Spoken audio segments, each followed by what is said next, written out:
Nós vamos abrir a palavra de Deus, irmãos, em 1 aos Coríntios, no capítulo 1.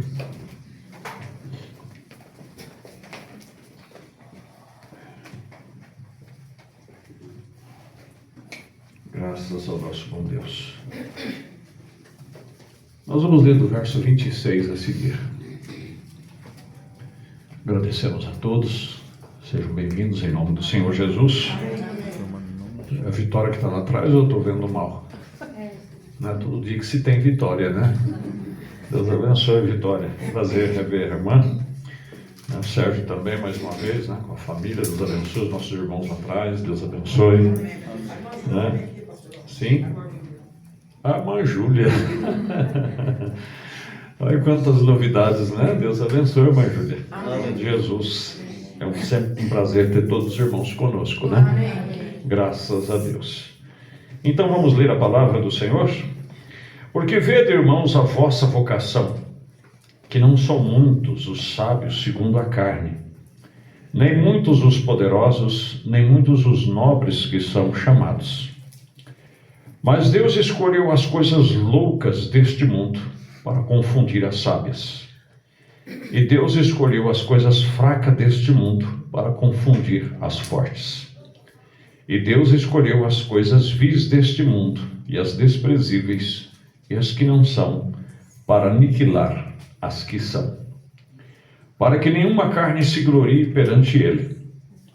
Mas vós sois dele em Jesus Cristo, o qual para nós foi feito por Deus sabedoria e justiça e santificação e redenção, para que, como está escrito, aquele que se gloria, glorie-se no Senhor. Amém. Podem se assentar. Nós vamos meditar em coisas simples, como nós sempre fazemos, mas ao mesmo tempo coisas profundas, porque sabemos que Deus habita e trabalha na simplicidade. Quando Deus, em Gênesis capítulo 6, decidiu destruir toda a alma que vivia sobre a terra, Deus pediu para Noé construir uma arca. Isso quer dizer, Deus sempre provê um meio para quem quer se salvar, para quem quer se livrar da condenação. Né? Deus, olhando do céu, diz a Bíblia, não viu o justo sequer, mas a Bíblia diz que Ló, ou melhor dizendo, Noé alcançou graça diante de Deus. Quando diz alcançou graça, quer dizer, ele encontrou um favor que ele não merecia. E comparando de um homem para o outro, Deus achou que ele era justo. E disse, eu vou preservá-lo. E pediu que ele construísse uma arca. Agora, quando Deus vai fazer algo, irmão, como nós lemos aqui, Deus pega coisas para confundir a mente humana. Porque nós somos apegados às coisas que nós vemos, que nós sentimos. Nós somos guiados pelos 5 sentidos, tato, olfato, paladar, visão e audição. Então nós somos levados pelo que nós vemos, pelo que ouvimos, pelo que sentimos, né? E também às vezes pelo que provamos. E Deus quer que nós vivamos por fé. E a fé, ela é um desafio. Que é porque a fé é a prova das coisas que não se vê. Entende? Então Deus quer que você sirva a Ele, que você viva para Ele, porque sem fé é impossível agradá-lo. Então Deus quer que você agrade e que você viva para Ele, mas de uma maneira que você não vê, que você não ouve, que você não sente. Que até pelo contrário, leva você a duvidar humanamente daquilo. Você pode notar que quando Ele escolheu, né, um povo para si, ele começou de um velho e de uma velha que era estéril, que foi Sara e Abraão. Gerou um filho, depois que gerou aquele filho, mesmo na velhice, Deus provou ele pedindo para que tirasse a vida, como já meditamos outro dia. Depois esse filho foi lá e pediu que buscasse uma esposa para ele. Deus mandou o mordomo Eliezer, né, Deus foi através dele e trouxe a Rebeca. A Rebeca também era estéril. A Bíblia disse que Isaac teve que orar instantemente para que Deus abrisse a madre dela. Agora veja quanta dificuldade. Parece que Deus faz as coisas para tentar levar você ao desânimo. para provar se na verdade você está sendo levado pelo que você vê, pelo que você sente, pelo que você acha, ou você está crendo nele que ele é Deus para fazer o que ele prometeu. Né? Então tem tudo isso. E quando Deus pediu para Noé fazer a arca, a Bíblia diz aqui em Gênesis, no capítulo 6, verso 14: faze para ti uma arca da madeira de gofer, farás compartimento na arca e betumarás por dentro e por fora com betume. Agora, eu não entendo, mas segundo pesquisadores, diz que essa madeira de gofer não era uma madeira lá, aquelas coisas, não era, vamos dizer, uma aroeira do dia de hoje. Não era como nós vamos hoje, quando vai se fazer uma cobertura de uma casa, principalmente se é de madeira, as madeiras que vêm lá do norte, do Mato Grosso, né, de algumas partes que ainda tem mato lá, que tem madeira de lei. Então as pessoas, o carpinteiro pede uma que gosta lá de garapira, que é aquela amarela, que é forte, que é resistente. Antigamente era peroba, né? Agora peroba já quase nem existe mais. Mas hoje é muito falado de garapeira, é falado de madeiras de lei, como assim diz.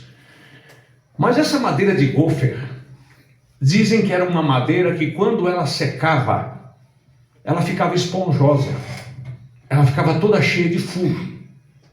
E Deus pediu que fizesse essa arca num espaço de tempo que, quando foi passando os anos, enquanto Noé construía, aquela madeira foi secando e foi ficando esponjosa, cheia de furos, cheia de deficiência. E todo mundo que passava e via Noé construindo aquilo, tinha ele como um louco. Primeiro porque, onde vai ter água para suspender isso? E outra coisa, ainda que viesse a água, isso aí vai afundar na primeira onda de água que chegar, isso aí como que isso aí vai flutuar? Deus escolhe as coisas que não são para confundir as que são. Amém. Compreende? Então a coisa parecia que era para dificultar mesmo, para que o povo daquele tempo tropeçasse. Agora, quando você pode crer que Deus, quando Deus pede algo, Deus sabe o que está fazendo, aí as coisas começam a mudar. Porque você pode ver que, por que as pessoas não criam em Jesus? Quem eram os discípulos de Jesus? Quem é que seguia Jesus? Você lembra que quando aquele cego de nascença foi curado, né, que foi os principais dos sacerdotes, perguntar para ele, para o pai dele, disse: esse é teu filho? Ele disse: é meu filho. Sim, é meu filho. Ele nasceu cego? Nasceu. E como é que ele está vendo agora? Ele ficou quieto, não falou, e disse: ele já é maior de idade, pergunta para ele, porque a ordem já tinha saído que quem confessasse o nome de Jesus era expulso da sinagoga, porque eles tinham Jesus como um doido, como um herege. Aí foi e perguntou para o cego, disse: você nasceu cego? Ele disse: sim, senhor. E como é que você vê? Ele disse: é um homem chamado Jesus de Nazaré. Ele cuspiu no chão, fez um barrinho ali, um lodo, untou os meus olhos, mandou lavar no tanque de Siloé. Se eu fizesse isso, eu voltaria vendo. Eu fui lá, lavei e voltei vendo, e agora estou enxergando. Amém. Amém, meu Deus. E ele disse: dá glória a Deus, porque esse homem é pecador. Ele disse: olha, se é pecador eu não sei, mas eu só sei que a Bíblia diz que Deus não ouve a pecador, e ele nunca até hoje ninguém abriu os olhos de um cego, e olha vocês vendo, olha eu vendo aqui. Amém. Ele disse: você nascido em pecado quer ensinar a nós? Veja se algum dos principais creram nele. Esse povo, esse povinho, esse Zé Ninguém.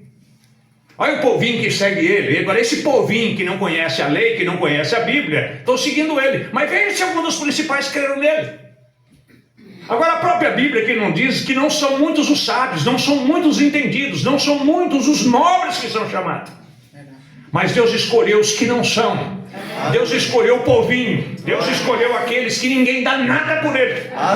Deus escolheu estes para desses aí fazer, construir, edificar a sua igreja. Essa é a realidade. Louvado é o nome do Senhor Jesus.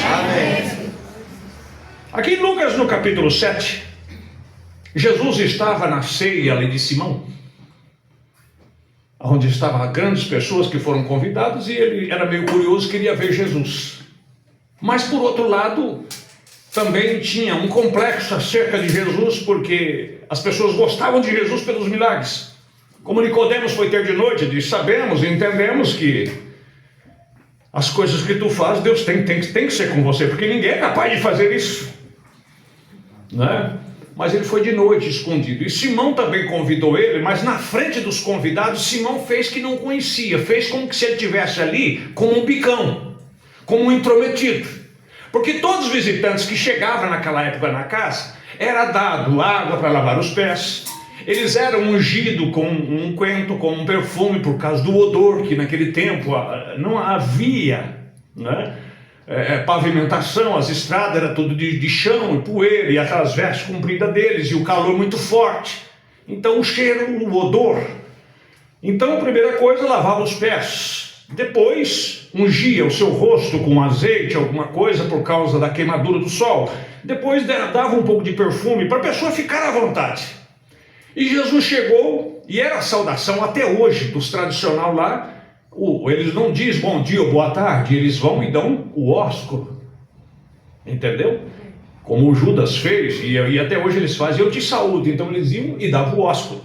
Por isso que Paulo diz: saudar um outro com o santo ósculo, com o ósculo santo. Como nós temos uma religião aí que diz que nós não sabemos saudar, porque a saudação bíblica é o ósculo santo. Só que o que nós temos que entender, que a Bíblia também diz em Mateus capítulo 5, se nós saudarmos unicamente os irmãos, nós não estamos fazendo nenhum bem. Porque essa é a tradição lá. Agora, se eu dou saudação, eu dou ósculo só nos irmãos e as irmãs só dão nas irmãs, porque a Bíblia pede, você não está fazendo bem algum, porque por que você não sauda a sua vizinha assim? Por que você não sauda a moça do mercado assim? Por que eu não saúdo o companheiro de trabalho? Deixa eu chegar lá no companheiro de trabalho e veio dizer bom dia, e disse: fulano, eu te saúdo e vou beijar ele. Ele vai falar: o que ele vai pensar de mim? Então isso não funciona. Essas são coisas que nós temos que entender em termos bíblicos, que por isso dizemos bom dia, outros diz paz do Senhor, porque Jesus diz: a paz esteja convosco. Outro diz a paz de Deus, outro diz a paz de Cristo. Se alguém me dá a paz do Senhor, eu digo amém, a paz do Senhor. Se alguém me diz a paz de Cristo, eu quero a paz de Cristo, a paz de Cristo. Amém. Se alguém me dizer boa noite, quem é que pode dar uma boa noite? Amém. Somente Jesus. Se eu digo porque Ele é bom, porque amém, Deus é bom. Amém. Aí se me dá boa noite, eu digo amém, boa noite. Mas uma boa noite com Jesus. Amém. Estão compreendendo? Amém. Ah não, mas a saudação do crente tem que ser a paz do Senhor. Então por que você não dá a paz do Senhor para todo mundo? Só dá a paz do Senhor para cristão. Porque quem precisa mais de paz? Eu ou as pessoas que estão lá fora? Eu já tenho a paz. Se você me dá ou não dá, eu já tenho a paz. Porque a paz, segundo Gálatas capítulo 5, é um dos frutos do Espírito Santo. Amém. Qual o primeiro fruto do Espírito Santo? É amor. O segundo é gozo. O terceiro é paz. Amém. Agora, o que está lá fora, que não tem o Espírito Santo, é que precisa da paz. Por isso Jesus diz: paz seja convosco. Não a paz que o mundo dá, mas a minha paz eu vos dou. Amém, meus queridos? Então, não saudou ele. Não lavou seus pés. E de repente entra uma mulher, que segundo outras passagens da Bíblia, era a irmã de Lázaro, a Maria, chamada pecadora. E ela entra e começa a beijar os pés de Jesus. Vocês sabem como era a mesa. Outro dia até comentei com vocês, eu estava vendo um vídeo das comilanças do povo daquele lugar, a maneira que eles cozinham. E eles serviram a mesa assim, como nos dias de Jesus. Então eles apoiavam o cotovelo, deitavam meio de lado assim e comiam, né? E Jesus estava lá comendo junto com os outros convidados. E ela chegou e começou a beijar os pés de Jesus. Aleluia. E chorava. Chorava, mas chorava mesmo de molhar o pé dele. E ela enxugava com os cabelos. E Simão de lá observando. Irmãos, quando a Bíblia diz em Gálatas capítulo 5 que Deus quer o meu corpo, a minha alma e o meu espírito conservado irrepreensível, é porque Deus não só vê você pelo lado de fora. Deus não só me vê pelo lado de fora, mas Deus conhece o meu espírito. Amém. E conhece também a minha alma, a imaginação do meu espírito, o raciocínio do meu espírito. Deus conhece tudo isso. E Ele quer os três santos. Ele quer o seu lado externo santo, mas Ele também quer você pensando santo, Ele quer ver você raciocinando santamente. Porque às vezes a pessoa está calada, aquela pessoa é uma bênção, não abre a boca para nada, mas no coração dele ele mata, ele adultera. Porque qualquer que atentar numa mulher para cobiçá-la, já em seu coração cometeu adultério com ela, Mateus 5:27. Não é? Então, se você intentar, aquele camarada ia ser morto, ele vai um tiro na cara de vez, pronto, na sua imaginação você já está complicado. Porque Deus viu em Gênesis capítulo 6 que a imaginação do coração dos homens era má continuamente, por isso que ele decidiu destruí-lo. E Simão começou a olhar de lá, imaginar e dizer: se esse homem fosse mesmo o que o povo fala, se esse homem fosse profeta, ele deveria saber quem é essa mulher e que está beijando o pé dele, ele deveria saber quem era ela. E Jesus olhou para ele, sem ele falar uma palavra. Depois que ele imaginou tudo, que ele pensou tudo, Jesus voltou para ele e disse: Simão, eu sei quem é ela. Eu sei. Mas deixa eu te falar uma coisa. Eu entrei ali, cheguei na porta, não tinha nenhum servo para lavar meus pés. Você não me cumprimentou, você não me deu o bosque dela, não cessa de beijar os meus pés. Teu servo não lavou os meus pés e ela está lavando com lágrima. Não tinha uma toalha disponível para mim, mas os seus cabelos estão enxugando os meus pés. Aí ele diz assim: por isso eu te digo que os seus muitos pecados lhe são perdoados, porque muito amor. Mas aquele a quem pouco é perdoado, pouco ama. E disse a ela: os teus pecados te são perdoados. Compreende? Eu já vi irmãos que não conseguem ficar sossegado num culto. Como nós vimos o nosso irmão, um irmão que esteve até lá na nossa confraternização desse último ano. Mas o que era? Ele era ex-dependente de drogas. Uma pessoa que convivia debaixo dos pontilhão. Uma pessoa que vivia pedindo esmola no semáforo para poder manter o vício. E de repente Jesus vai e resgata ele. Amém. E hoje ele constitui um lar, é uma pessoa séria, é uma pessoa liberta. Amém. Então ele sabe o quanto Jesus fez por ele. Amém.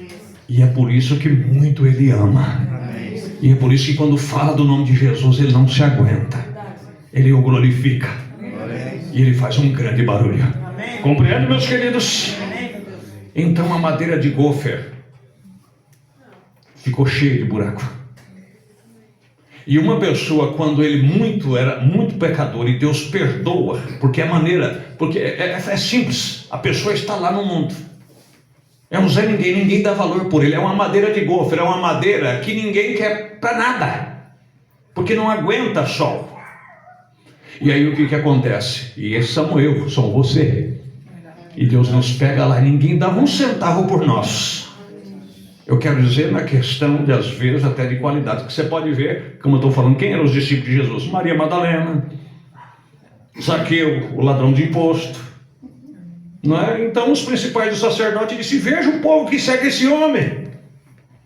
Aí as pessoas que estão lá fora, que não conhecem o conteúdo do evangelho, dizem: ó, você pode ver que toda pessoa que é crente já foi uma vida torta. Já foi uma curva de rio. E agora hoje pegou uma Bíblia, se esconde atrás dela, vai para a igreja e diz que é santo. É santo sim. Amém. Não por ele, mas porque Deus o certifica. Amém. E aí Deus traz. Né? E para vós que temeis o meu nome, diz Malaquias capítulo 4, nascerá o sol da justiça. Amém. Aí o sol vem e começa a bater nessa madeira de gofer. E quando esse sol vai batendo, é quando você arrepende-se, confessa os seus pecados e os lava através do poder que há no sangue de Cristo Jesus. Amém. E aí você fica todo esponjoso, todo cheio de buraco. E você olha para você mesmo, porque parece que você perdeu toda a vida que você tinha. E as pessoas dizem: você está perdendo a sua vida, porque você ainda é jovem, você tem tudo pela frente. Agora você fica aí de casa para a igreja, de igreja para casa. Aí o mundo começa a te condenar. Você olha para você, só vê, parece que você perdeu tudo. Não é que você perdeu tudo, é que para começar você não tinha nada. Você pode colecionar medalha na parede. Um dia você vai, as medalhas vai ficar lá de todos os seus triunfos. Mas uma coisa eu te garanto: todos esses buracos que Jesus fez em você, que tirou de você, isso não vai ficar vazio. Amém. Aleluia. Glória a Deus. Isso não vai ficar vazio. Amém. Pode ter certeza disso. Por quê? Romanos 5,20 diz assim: veio, porém, a lei para que a ofensa abundasse. Mas onde o pecado abundou, superabundou a graça.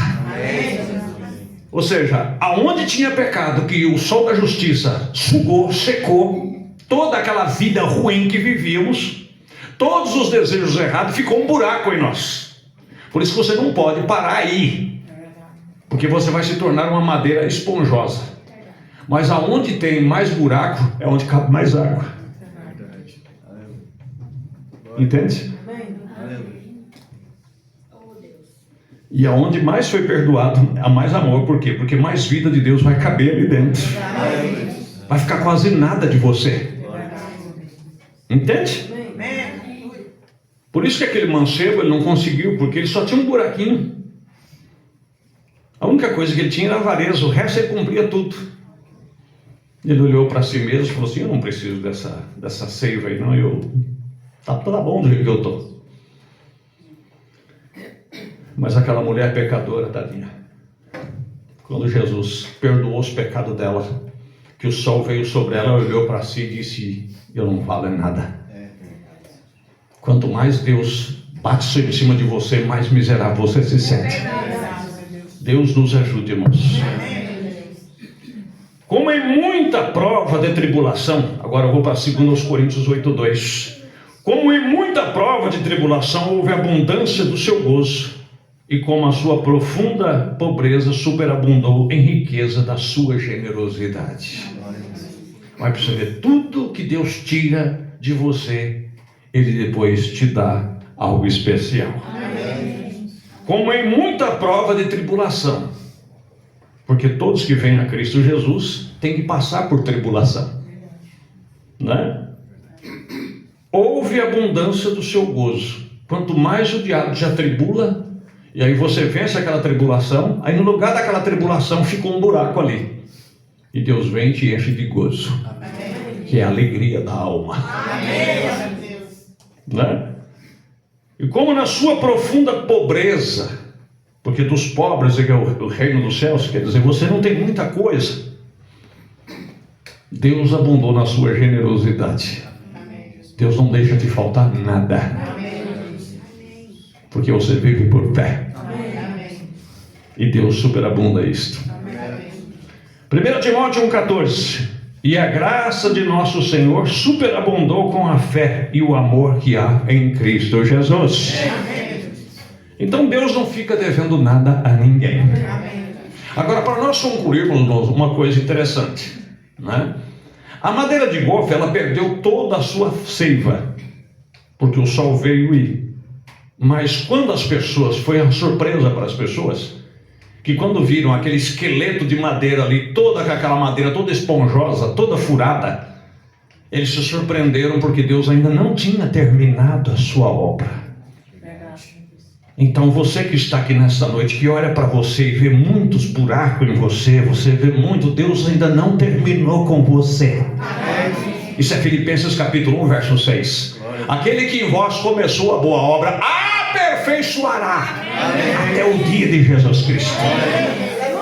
Aí você diz: Senhor, eu não consigo ser uma mulher ainda conforme a tua palavra diz, mas calma, que o betume está vindo. Amém? E esse betume foi cômodo por cômodo, repartimento por repartimento, compartimento por compartimento, porque essa arca tinha vários compartimentos. Isso não foi betumado assim, no estalo de dedo. Isso teve um tempo de betumação. Compreende? Como Jesus não nasceu já um homem perfeito, ele nasceu um bebezinho. Isso provando que o que nós temos hoje é fé. Amanhã podemos crescer em virtude, em ciência, em temperança, em paciência, em piedade, até que um dia nós somos todos betumados de uma vez. E aí, meu amigo, acabou, né? E o mundo daquele tempo ficou de olho arregalado e disse: sabe que o velho não é tão idiota? Né? Quando ele viu, porque Deus pediu para Noé fazer de madeira de golfe. Mas depois ele falou assim: vai em tal árvore assim especial e tira a resina dela e faz um betume. Tira a seiva dela e faz o betume. E ele preparou aquele betume e começou a betumar.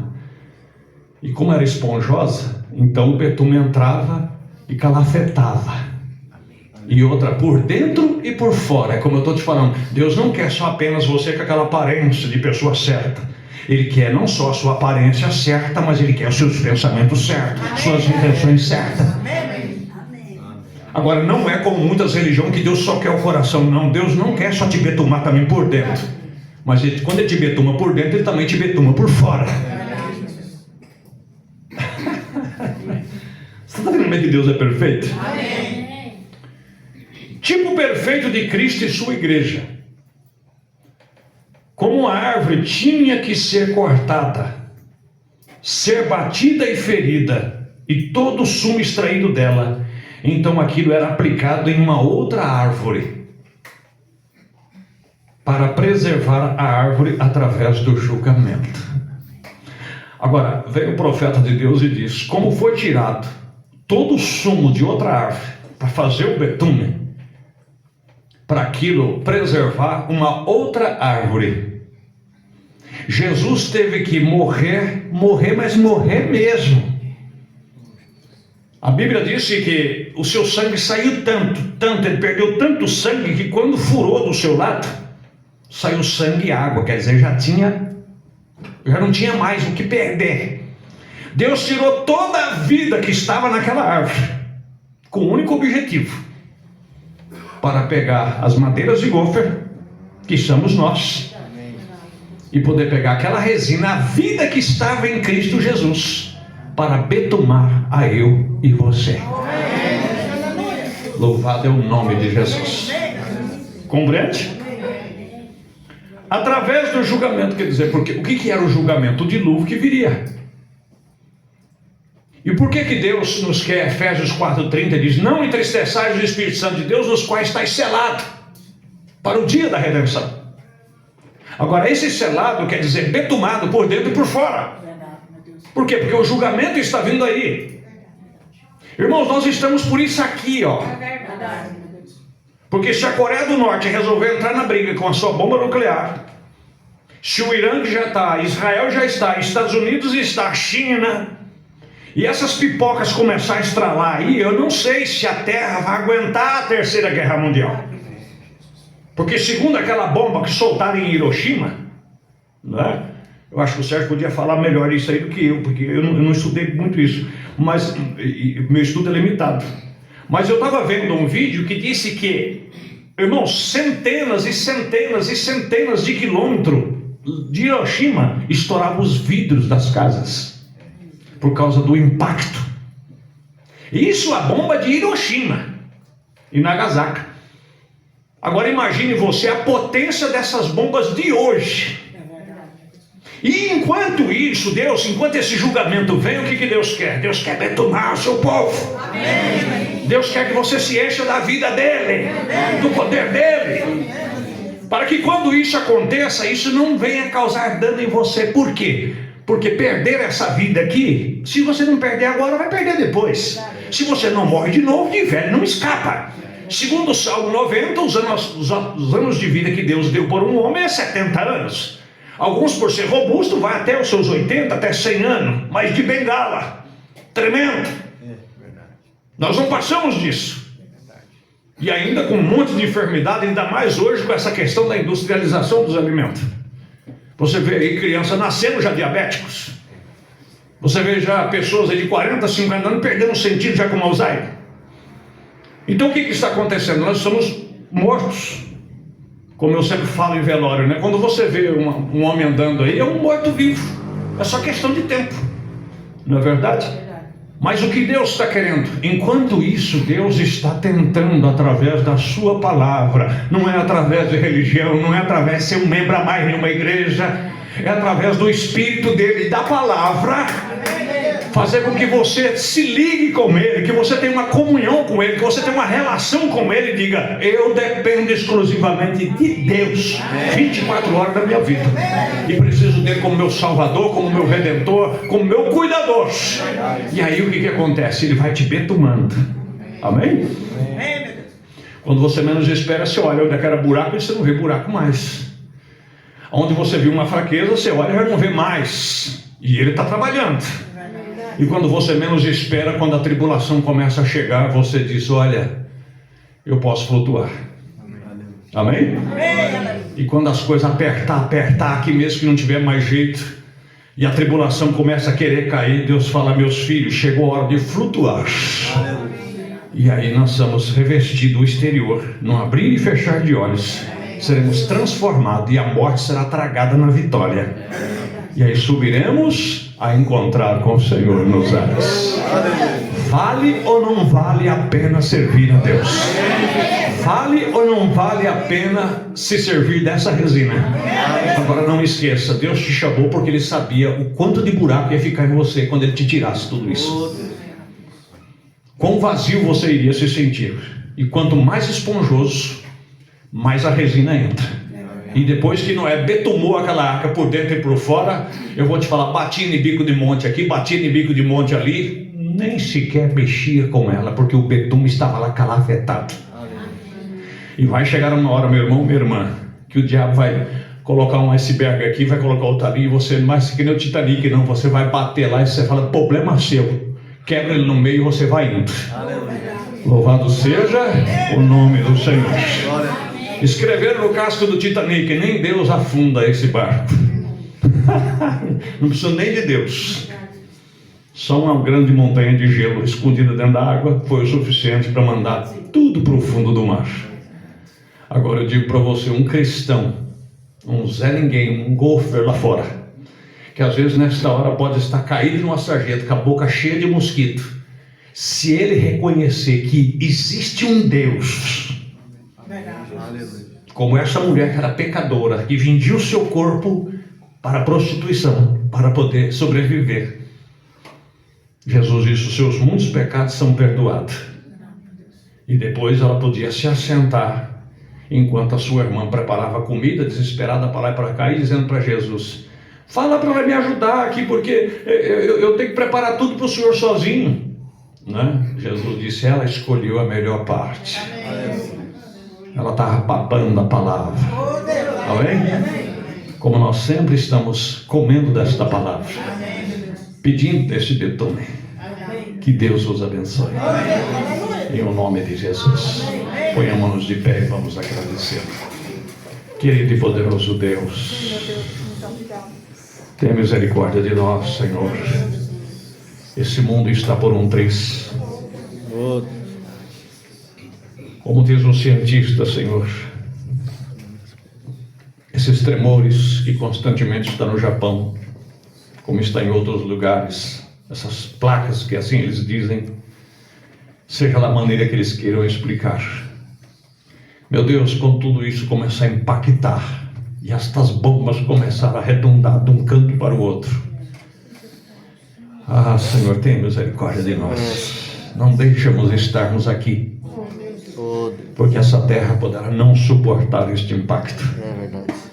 E aí é a hora onde haverá novos céus e nova terra.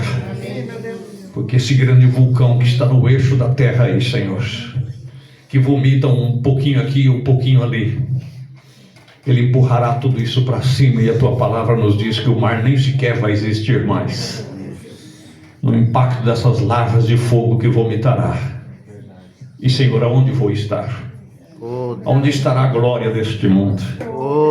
Onde estará todo o futuro deste mundo? Todos os planos, todos os projetos, tudo terminado, tudo destruído, Senhor, tudo derretido. Não ficará nem raiz e nem ramo disso. Aquele dia que está para vir os abrasará, diz o Senhor, disse o profeta Malaquias no capítulo 4. Mas até lá, Senhor, apiede-se de mim, dos meus irmãos, que nós não venhamos brincar de igreja, que nós não venhamos brincar de religião, que não venhamos ser um membro a mais, mas que possamos todos os dias falar com o Senhor, conversar com o Senhor, Aleluia. nos reconciliar com o Senhor. tenha misericórdia de nós. Se há alguma vida aqui que ainda não se reconciliou com o Senhor, reconciliar quer dizer totalmente dependente, e diz: Senhor, eu não posso andar pelos meus olhos, eu não posso andar pelos meus ouvidos, eu não posso andar espiritualmente sobre o que eu acho, mas eu entrego todo o meu intelecto e peço a simplicidade de uma criança, a inocência de uma criança, para que assim o Senhor possa tomar-me pela mão e me guiar-me pelo caminho que eu deva seguir. Eu entrego cada vida aqui em tuas mãos e peço: despeça esses teus filhos em paz, e que essa boa paz os acompanhe, em nome de Jesus Cristo. Amém. Deus abençoe irmãos, Deus abençoe irmãs, com em paz em nome de Jesus. E os que podem amanhã estar no Tabernáculo Imprudente, sejam bem-vindos em nome de Jesus.